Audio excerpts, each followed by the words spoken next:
everyone! Welcome to another vlog. Maulang panahon sa inyong lahat ngayon. Patong ko kayo dito sa aking plant stand. Ayan, maulang panahon guys. And tinatamad ako mag-vlog. Actually, mag-vlog. Tinatamad ako maglinis actually kasi guys, nagre-repat ako. And then, kung makikita nyo, kinakalawang, diba? Yan yung nandun sa gilid. Yung mga plants, lumakas na naman ng ulan. Yung mga plant stand ko guys, is gagamitin ko dito sa labas ng bahay. Mag-i-spray ako, kasi may nabili ako. Dati pa to eh. Ayan, ngayon ko lang siya gagamitin. Nakakatuwa yung ating mga plants. Hindi ko yata nabablog yung mga plants ko lately na tag-ulan ng dire-diretso. Actually, yung mga plants ko dito is mga rain or shine. Ayan sila. Naulanan sila guys lahat dyan. And yes po, kalat po dito sa area na to. Ayun o, kalat siya. Kasi, ang tawag din nagpapaulan nga ako ng halaman. Punta tayo. Wait lang. Tapos, eto mga nakikita yung brown-brown na yan, tinatanggal ko yung mga dry leaves nila. Ang importante sa akin, na hindi siya mababasa, itong mga echeverias ko na nandito. Ayan o. Hindi ko, tumutulog pala dito. Kaya pala laging basa dito sa area na to. So, tatanggalin ko si Mrs. Richards. Kasi itong si Mrs. Richards is maselan to eh. Tanggalin ko mamaya. Magre-repaint kasi ako nung plant rack ko or plant stand ko. Ilalagay ko sila dito. At etong mga plant stand na yan, next time ko na lang sila i-repaint kasi syempre umuulan. Etong mga nakikita nyo guys, sa mga nakasabit-sabit na yan, photos yan, Pearl and Jade and Manjula. At nakita ko lang sila sa isang tabi, nanunuyo na siya. 4 yan eh, nandun pa yung isa, hindi ko pa nalalagay. Nire-revive ko kasi ipopropagate ko soon. Ito na lang yung area na hindi ko nadadamuhan. Kakabrush ko lang dyan 3 days ago. Hindi naman siya lumot, pero hindi ko lang siya matanggal yung pagkaitim-itim niya. Di bali, pag nagka-budget ulit tayo, gagawin ulit natin siya ng paraan. And graduate na po silang paulanan. Lahat yan. I think mga 2 months ko silang balibaligtarin ko sila. For example, etong first layer na to, pinaulanan ko siya dito sa area na yan.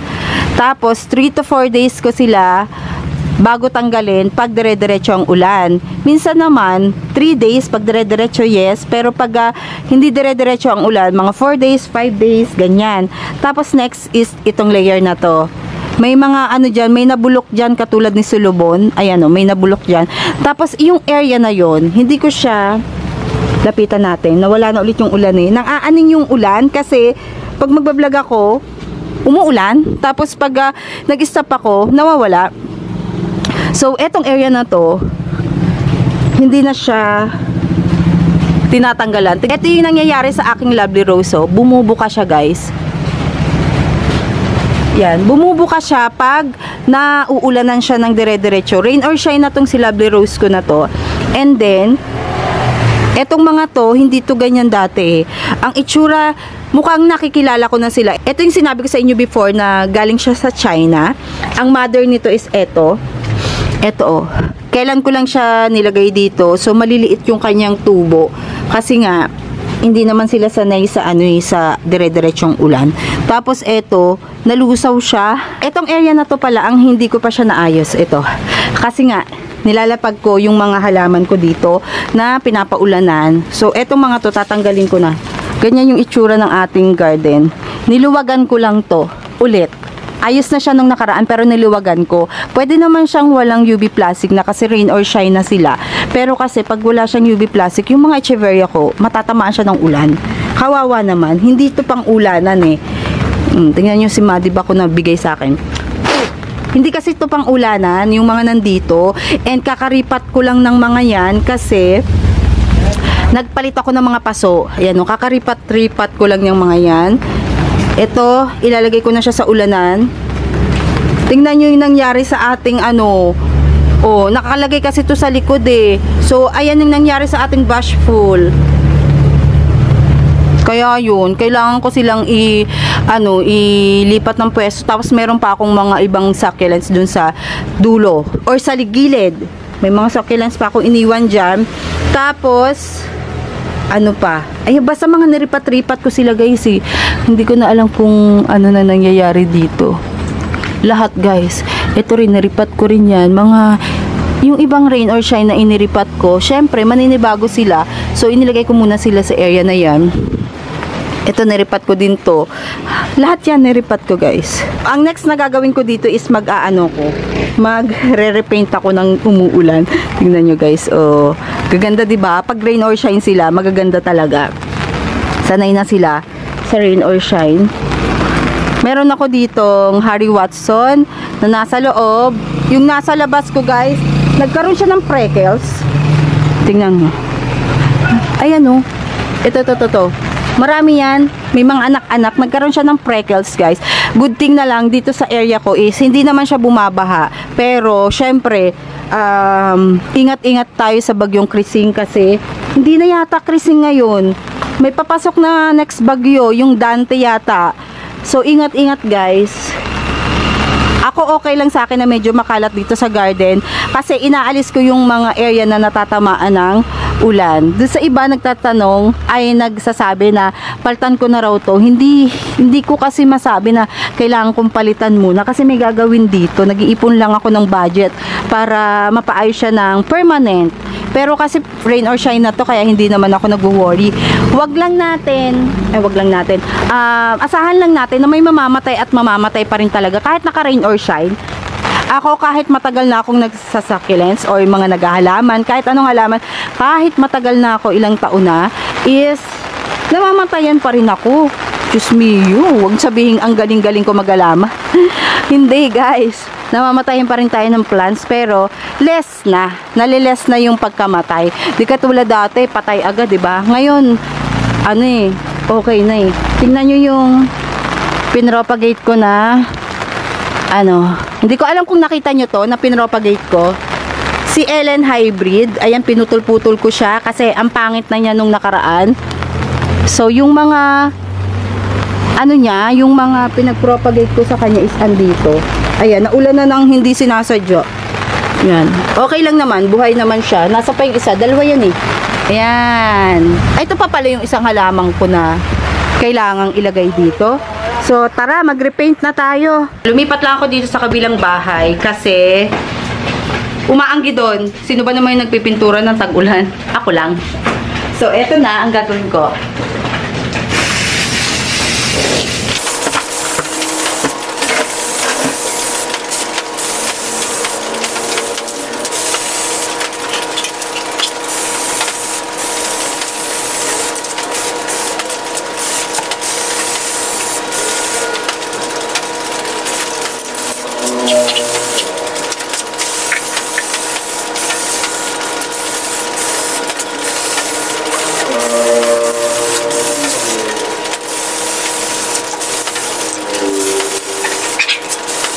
So, ito na yung ating dalawang pininturahan. Ito lang yung finocus ko kasi ito yung galing sa labas din na madaming kalawang. Ito kasi is galing sa loob ng bahay. And dumi-dumi lang yung iba niyan siguro. Punas-punas lang. Wala naman siyang gaanong kalawang. Ito lang. So, papatuyuin natin yan ng ilang oras bago gamitin.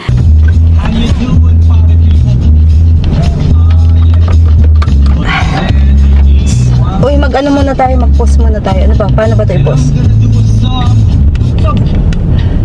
So, habang nagpapatuyo tayo ng pintura, sundo muna tayo kay Ate Dara.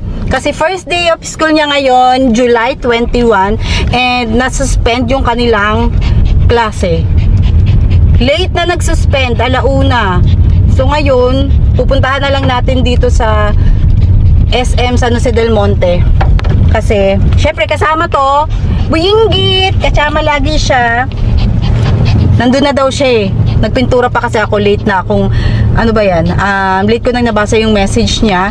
So, hintayin natin kung anong ganap niya dahil, grabe guys, hindi naman bumabaha dito sa amin. Pero syempre, yung daanan, mabaha. Yung ginagawang MRT, parang yung mga drainage doon. Hindi parang, talagang yung mga drainage doon is natabunan ng buhangin. Kaya, na siya, bumabaha na siya ngayon. Para na siyang dagat.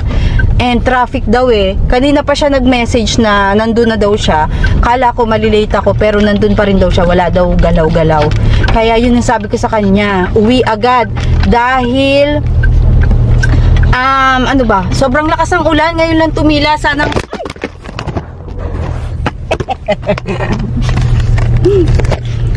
Tuloy ang vlog. Cookies?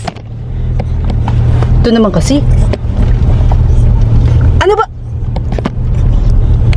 Ay, pagod. Sana wag na umulan. Kasi nakakatakot yung ulan. At kahit na sabihin mo na hindi naman siya hindi ka maaano, nasa loob ka ng bahay. Kaya lang, dandan. Nakakatakot dahil yung bugso ba, tapos may kasama pang kulog, kidlat.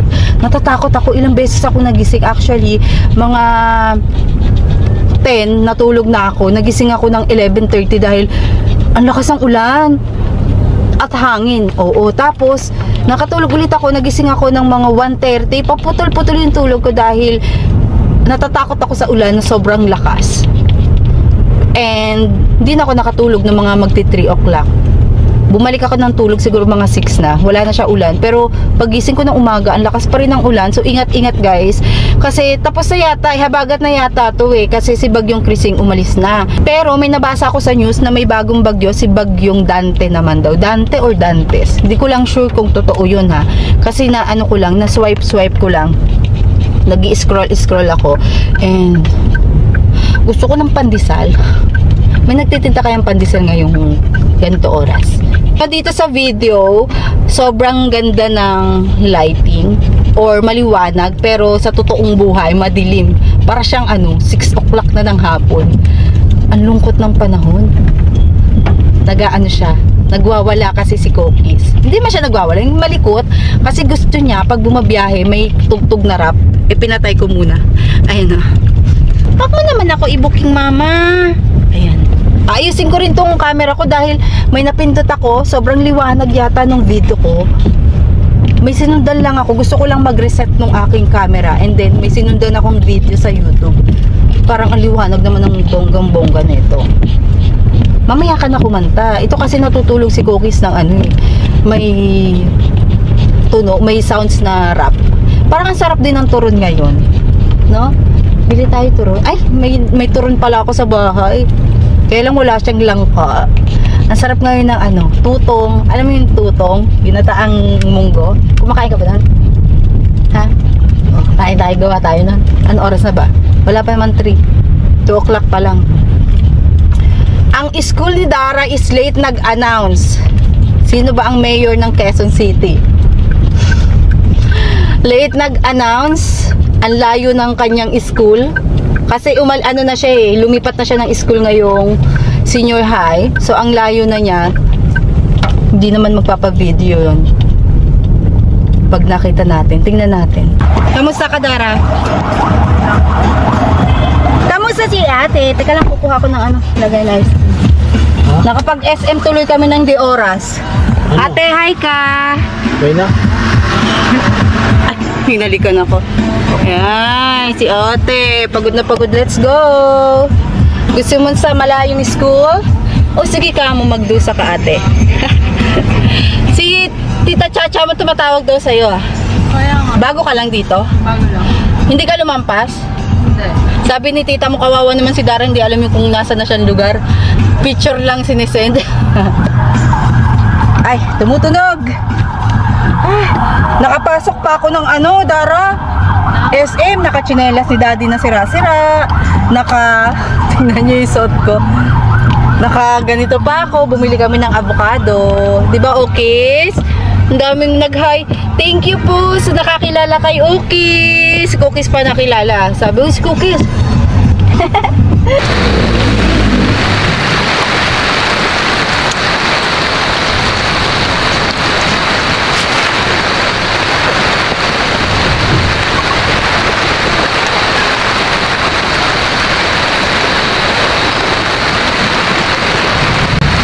Ligo na tayo sa ulan.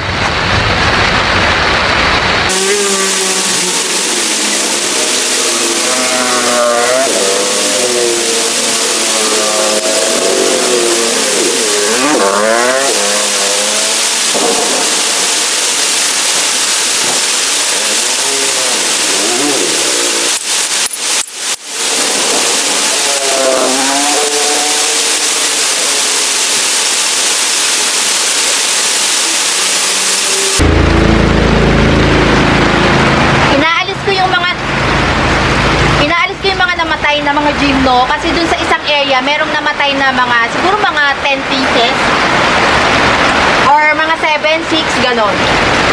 So ilalagay ko sila dito. Sobrang lakas ng ulan. Sobra, as in. First time ko maligo sa ulan. After 2 months, 3 months na umuulan. June, July, mga 2 months. Naboboard na kasi ako. Kasi ilang araw nang walang ginagawa dito sa garden. Dahil nga ulan ng ulan. Hindi ko na mahintay. So, mag-ayos tayo habang naliligo. Etong isa, kompleto.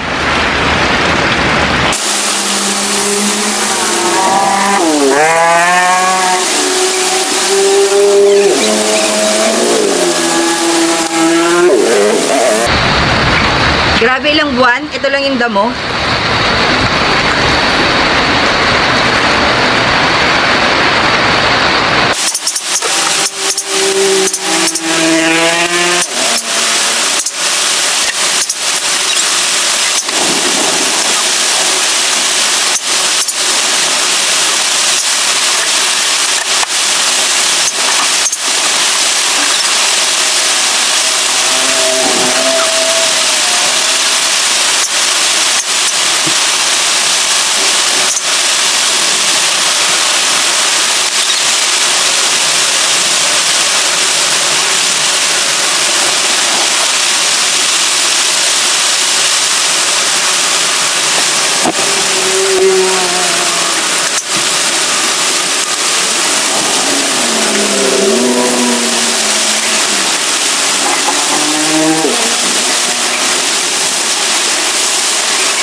Everyone, hindi na ako nakapag-update sa inyo kagabi kasi napagod na ako. Ayan na yung inyong tingnan. Naglalagay lang ako dito ng mga aloes. Ito yung mga propagation ko. And then, yung iba doon, hindi ko isinama dito kasi hindi pa ako confident na paulanan sila dahil ito pong mga to is, ito yung mga tinanggalan ko ng sakit-sakit scales before and then tinrim ko yung ibang roots kaya hindi pa ako confident na paulanan sila ng matagal. Dito kasi sa area ko, hindi ko talaga sila inaalisan ng pames. Yung mga nasa labas na mga succulents ko is naka garden soil, naka vermicast, yung iba pa nga dyan naka loam soil. Pero, lagi silang merong 50 to 60% pumice. Or kung wala kayong pumice, perlite, kaya lang medyo pricey ang perlite. Ano pa ba? Yung lava rock. Pwede rin yung lava rock. And ano pa ba? Basta yung makakagritty sa mga potting mix nila. And ito yung napansin ko ngayong nagtag-ulan. Yung mga naka-garden soil ko na succulents na nasa labas ng bahay is ano siya, parang hindi pa rin ako nagagandahan. Parang ganun. Gusto ko pa rin siyang palitan. Bakit? Dahil natatamaan sila ng tubig. Ipakita ko sa inyo ha. Pag sobrang lakas ng ulan, tumatama. And napansin ko na doon siya tumutulo or doon siya tumatama doon sa aking succulents na may naka-garden soil doon sa labas. Tingnan nyo na hukay na yung aking propagation ng Arun Peijan. So, pag nawala na yung ulan or pag sinipag ako, ayan guys, oh. Diyan siya tumatama hanggang doon sa baba. Eh, yung kanilang potting mix dyan, may garden soil. Tapos, kahit naka-garden soil and nakapame sila, yung kanilang tubig is matagal siyang bumaba or bumaba. Matagal siyang umilalim ba? Tago na tayo, umuulan na naman. Nandito ka na naman. Andito ka na naman, bebe. So, balik na tayo sa loob ng bahay kasi umuulan na naman. Naririnig nyo ba yun? Yun. Umuulan na naman at nandito naman tayo sa may UV plastic. Tinignan ko lang talaga to. Yung aking ginawa. Yan muna yung kanyang pansamantalang kalagayan ngayon, guys. Naglagay lang ako sa ibabaw. Hindi ko pa natanggal to kasi ipopropagate ko, guys, etong mga pearl in jade. So, yun lang, guys. And next time, mag-update tayo ng mga pinropagate ko na halaman na okay na, maganda pa rin ngayon, hanggang ngayon, and mas lumago sila. Lalo na yung mga purple haze ko na nasira. Saka ko na i-update sa inyo. Kasi, nasa ulanan siya. So, see you guys sa ating next video. Bye!